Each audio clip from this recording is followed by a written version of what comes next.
আপনি কি নিজেকে সবার কাছে আরো বেশি পাওয়ারফুল ও শক্তিশালী হিসেবে গড়ে তুলতে চান? আপনি কি চান সবাই আপনাকে সম্মান দেয়, কেউ আপনার সম্পর্কে দূর থেকে বাজে কিছু বলার সাহস না পাক? নিজেকে আরো পাওয়ারফুল করে গড়ে তোলার কিছু সিক্রেট ডার্ক সাইকোলজিক্যাল কৌশল রয়েছে। এই কৌশলগুলো পৃথিবীর বড় বড় নেতারা নিজেদেরকে পাওয়ারফুল ও প্রভাবশালী হিসেবে গড়ে তোলার জন্য প্রয়োগ করে থাকে। এই গোপন কৌশলগুলো সাধারণ মানুষদের কাছ থেকে লুকিয়ে রাখা হয়েছে। তবে আমার কাছে এমন একটি সিক্রেট বই রয়েছে, যেই বইয়ে এই কৌশলগুলো বিস্তারিত আলোচনা করা হয়েছে। তো চলুন সেই বই থেকে আজকের ভিডিওতে 5টি কৌশল আপনাদেরকে শিখিয়ে দেই। তবে এখানে একটি ডিসক্লেইমার দিয়ে রাখি, ভিডিওতে দেয়া ডার্ক সাইকোলজিক্যাল কৌশলগুলো খুবই শক্তিশালী, তাই দয়া করে এগুলো কোনো খারাপ উদ্দেশ্যে ইউজ করবেন না। আর এখানে বলে রাখা ভালো যে ভিডিওর শেষের কৌশলটি সবচেয়ে বেশি শক্তিশালী। চলুন শুরু করা যাক। প্রথম কৌশল, সাইলেন্স ডোমিনেন্স। মানুষ সাইকোলজিক্যালি মনে করে যারা কম কথা বলে তারা অধিক বুদ্ধিমান এবং শক্তিশালী, তাই আপনার উপস্থিতি এবং এক্সপ্রেশন দিয়ে শক্তি দেখান। যখন কেউ আপনার সাথে রাগ দেখাবে বা বাজেভাবে কথা বলবে, তখন কোনো প্রতিক্রিয়া দেখানোর পরিবর্তে চুপ থাকুন। এটা তাদের মস্তিষ্কে আপনার প্রতি শ্রদ্ধা তৈরি করবে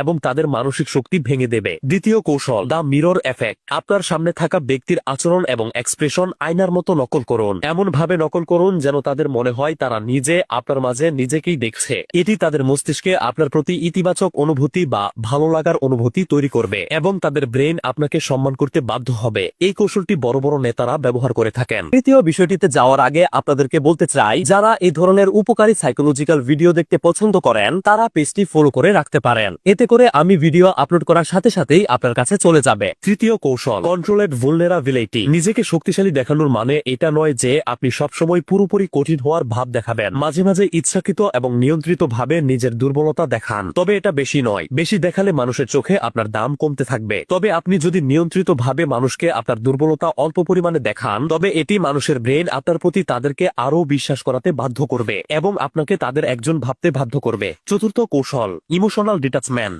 যখন কেউ আপনাকে আঘাত করতে চাইবে, তখন সে সর্বপ্রথম আপনার আবেগ সংক্রান্ত জিনিসের উপরই আক্রমণ করবে। এমন ভাবে আঘাত দিয়ে কথা বলবে যেন আপনি কষ্ট পান, বা আপনার রাগ উঠে পড়ে এমন কথা বলবে, অথবা আপনার দুর্বল জায়গা নিয়ে কথা বলবে। কিন্তু আপনি যদি দেখান যে আপনি তাদের কথায় প্রভাবিত হচ্ছেন না, তাহলে এক পর্যায়ে তারা নিজেরাই দুর্বল হয়ে পড়বে, যা তাদেরকে মানসিকভাবে কষ্ট দিবে। একই সাথে আপনাকে তাদের চোখে শক্তিশালী হিসেবে গড়ে তুলবে। তাই আবেগ নিয়ন্ত্রণ করতে শিখুন, যা আপনার শক্তি হবে। পঞ্চম কৌশল, টাইম ডোমিনেশন। মানুষ তাদেরকে সম্মান করে যারা সময়ের প্রতি শ্রদ্ধাশীল। আপনার সময়কে গুরুত্ব দিন এবং মানুষদেরকে দেখান যে সময় ঠিকঠাক ভাবে মেনটেন করা আমাদের জীবনে অনেক মূল্যবান একটি জিনিস। যখন আপনি সময়ের প্রতি যত্নশীল হবেন এবং এটি মানুষদের দেখাবেন, তখন মানুষ আপনাকে দায়িত্বশীল এবং শক্তিশালী ভাবতে শুরু করবে এবং এটি অটোমেটিকলি তাদের ব্রেন আপনার সম্পর্কে ভাবতে শুরু করবে।